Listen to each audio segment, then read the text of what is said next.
welcome to the Fairhaven Church Parent Talks podcast, where we desire to equip and empower you as parents to lead well in your home. Today, I'm joined by two people on our kids team, Todd and Johnny at the Centerville campus and Beaver Creek campus, and our two kids online extraordinaires.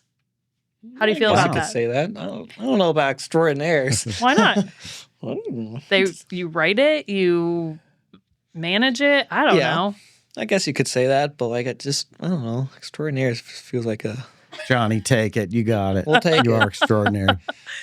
Well, I guess since I mentioned that, I should say that's a really great resource for you guys in your home for you as parents to watch with your kids.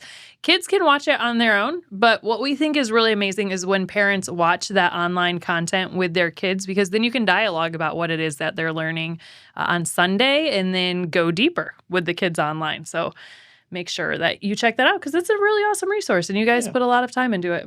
It's super great. We have a lot of fun. Yeah. Okay, so here's my random question for you. Okay. This is very random. Oh, no. Okay. Pringles.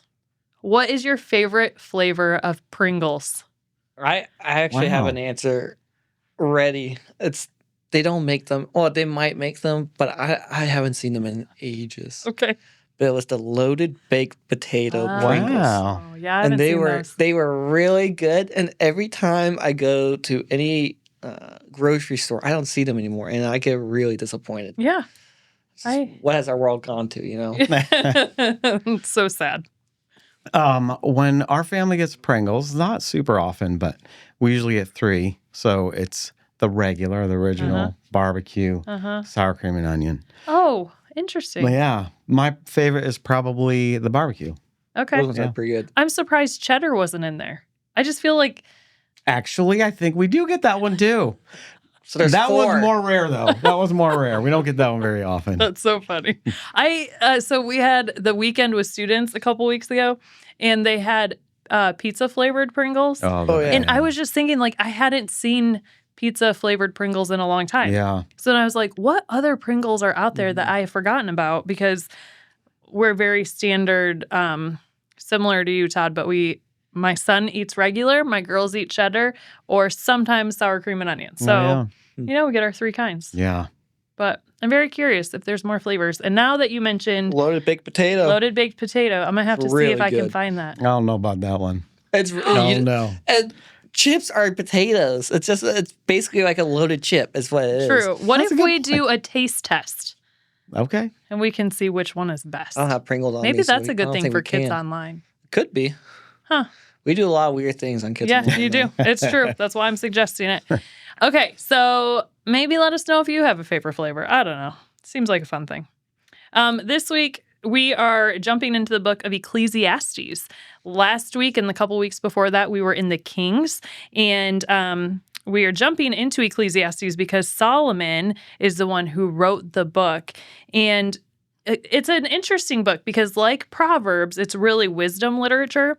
And so that means that it's like instructions on how to live a meaningful life. So we're going to dig into Ecclesiastes. We're going to pull it apart a little bit. But Todd, why was Solomon the right person to write this book? And what does it teach us? Yeah, so it is known, Ecclesiastes is known as wisdom literature, and King Solomon was known as the wisest man to ever live.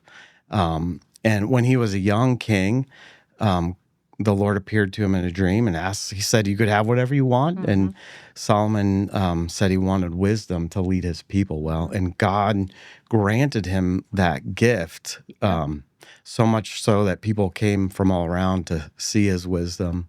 But like even beyond that, like he in his life experiences, I think he used his kingly power and his wealth and his time to explore life and its patterns and its meanings and all that kind of stuff. And so, I think that's one of the reasons why he wrote the book and he was the man for it. So Yeah. So it's interesting. We're going to read a portion of it.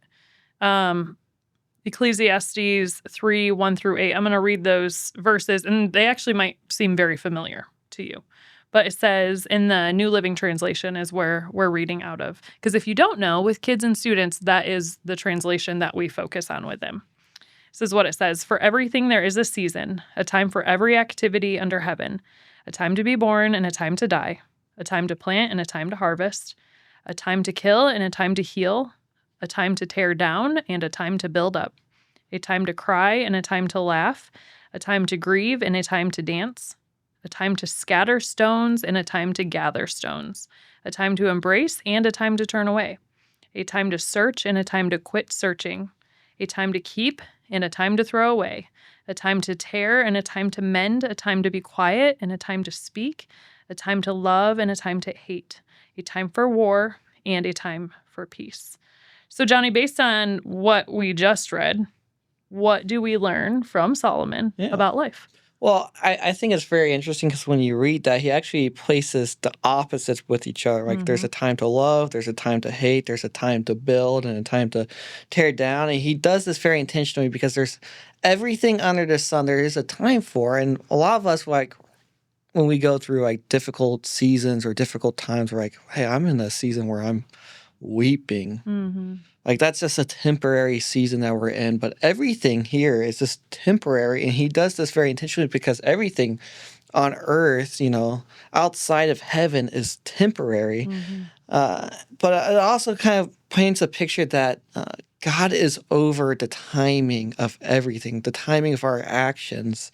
And if we really want to dive into this, I have two verses that I'd like to use to kind of expand upon it. And the first verse actually comes later in the chapter. It's verse 11. And it says, God has made everything beautiful for its time. And so it kind of reminds us that God, he is ordaining and orchestrating everything.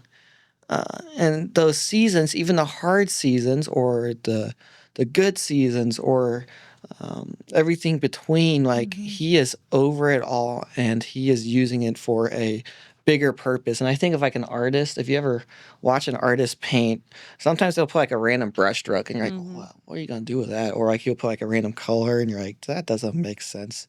But that's like they paint, the picture, comes together and that like seemingly random stroke or that color served a bigger purpose to the whole picture. And then the other verse that I wanted to bring up is actually from before. It's Ecclesiastes 2:24-26, and it says this. So I decided that there is nothing better to enjoy food and drink and to find satisfaction in work. Then I realized that these pleasures are from the hand of God. For who can eat or enjoy anything apart from him? God gives wisdom, knowledge, and joy to those who please him. But if a sinner becomes wealthy, God takes the wealth away and gives it to those who please him. This too is meaningless, like chasing the wind.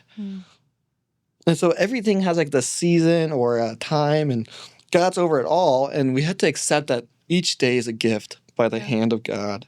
And that while life is temporary, if we continue to pursue the temporary things apart from God, it's meaningless. It's like chasing the wind.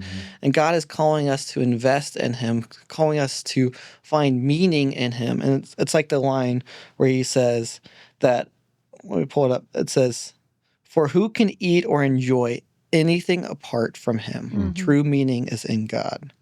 So God desires that we invest in him instead of all of those things. Yeah, I love that. So we are investing not in what is temporary, but in God, which is eternal, and the things of God, which are eternal. And as we read more through that chapter that I was just reading, verses 9-15, which I'm not going to read from those, but I would encourage you to do so. Todd, what do these verses remind us about how we are to live? And I guess going off of also what Johnny was saying. Yeah, I think there's some similarities in what Johnny is saying to maybe what I was pursuing as well. But like verse 11 in chapter 3, one phrase, Johnny read like the first part of the phrase, but the end of the phrase, it says, he has planted eternity in the human heart. And again, it's just that idea of like God didn't create us to root our desires into the things that are temporary, that so many people, kind of chase after. We were called for something bigger and better, a relationship that's eternal with our Creator, who is God, The other verse that I wanted to call out is from verse 14, just a phrase from it. It says, and this is kind of repeated a couple times in Ecclesiastes, but God's purpose is that people should fear him. I think a lot of people are afraid of that idea of fearing God, but it's not like us like being scared of like him in a way that we run away from him. Instead, it's a calling to him, like we don't want to run away. It's a where we want to chase after him because of our awe and whatnot, and where we are surrendered to him. So when we are surrendered to him, that's when life does make sense. Like Johnny was saying, apart from God, all those things that we chase after that are temporal or temporary, will feel vain or meaningless. So then why do you think it's so tempting for us to pursue things that aren't lasting? I think honestly, it kind of gratifies the sinful nature in many ways. It's just sometimes the easy thing, the flashy thing. We're products of our instant gratification, which honestly is a part of our sinful nature in many ways. But God has called us to a deeper meaning, and many times the eternal things, there's discipline in them. There's waiting on the Lord, there's faith and trust, and those aren't always instant, it takes time sometimes. Yeah, I love that, the reminder of waiting. Because we've talked about that a lot, actually, over the past several weeks, and I've personally just called out the fact that I feel like God has been reminding me of the importance of waiting and how he does such incredible work in the waiting. Right, and when we try to rush through it, or we try for the instant gratification or whatever the thing is, we miss out on so much of God's goodness because we're just trying to skip past it. Our desire as a kids ministry is to empower you as parents to lead well. And so, I want to kind of go to the practical application part of this conversation. Johnny, how can parents lead their kids to think through the concept of investing in eternal things instead of the temporary things? When I was reading that question, I thought of one thing. I thought sports. Because I know a lot of families are in sports, and sports are a good thing. But my family's in sports. Yeah. But one of the things that like I feel like I would love to see more of, like I see some families do this well, but it's like telling their kids like, hey, like, sure, you're good at basketball, but like, what happens if we rephrase that and say like, God has given me this gift to play basketball right now, and like, how can I use this gift for his glory? So still, like, God has given us these things that we can enjoy, and these things are temporary. We're not going to be playing basketball when we're 80. Right. We have been given these things to enjoy, but we're called to seek meaning in them. And our meaning comes from pursuing God and his kingdom, which means how do we do this activity together as a family and still glorify God? And we seek God as we do this. And oftentimes as we're navigating this, it means spending time in God's word. Like, God gives us wisdom when we know what he says, but also by praying and spending time with him and learning what his voice sounds like and saying like, God, okay, like, how can I be in, I'm going to use sports again, be in the sport and still glorify you? But also, how can I acknowledge that you have a time for this, that there is a time frame where I can be in this? That this isn't my whole life. My whole life is temporary until I get to be, eternal, right? There's the temporary and there's the eternal, and God's calling us to build his kingdom in the temporary. To like make it like if we're wanting to make the legacy that lasts, it's not about like how good we are at, basketball, or how good we are or how famous we are. Like, as we pursue those things will eventually fade and disappear.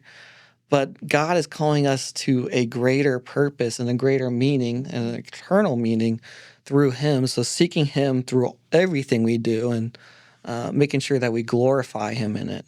Yeah, that's good. I was, as you were talking, I was thinking about, I wasn't trying to like get away from the sports part, we were big sports people, but that has been a great lesson for us as a family, especially because youth sports so frequently happen on Sunday morning. And we've had to have a lot of conversations with our kids about why we choose not to participate.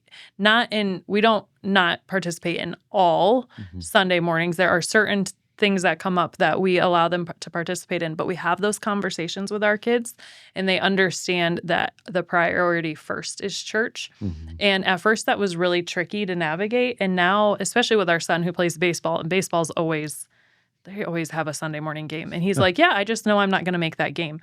And he's just like, and that's okay. I love going to church, And so I think as parents, like we got to have those hard conversations. And when it is really hard, we got to keep going with those conversations until our kids really understand what it's about. But I was also thinking about my phone and how often like I, in my boredom, grab my phone and am like searching on it just to waste time.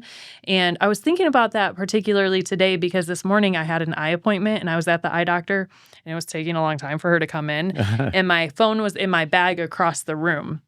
And so I was like, okay, I'm really bored. I should go get my phone. And I felt challenged by that. And like God was like, why don't you just spend time with me? And so I just sat in the chair and just prayed. And I'm like, we miss out on those opportunities so much because we're so distracted by things. And man, a phone so temporary. Like we don't need to be doing that. So it was a challenge for me as a parent to consider that. So I hope as a family, you're having these kind of conversations, going deep with your kids, with your students, and really talking about what is eternal? What does that mean? What does it look like? How do we invest time in the things that truly last? So I would encourage you to do that this week. It's crazy that next week is Palm Sunday. So we're going to be taking a turn. We're not going to be in Ecclesiastes. We're going to be taking a look at what happened on Palm Sunday and why that was so important as we look at Holy Week. So I hope you join us next week as we celebrate really the most important week of our faith. So we'll see you then.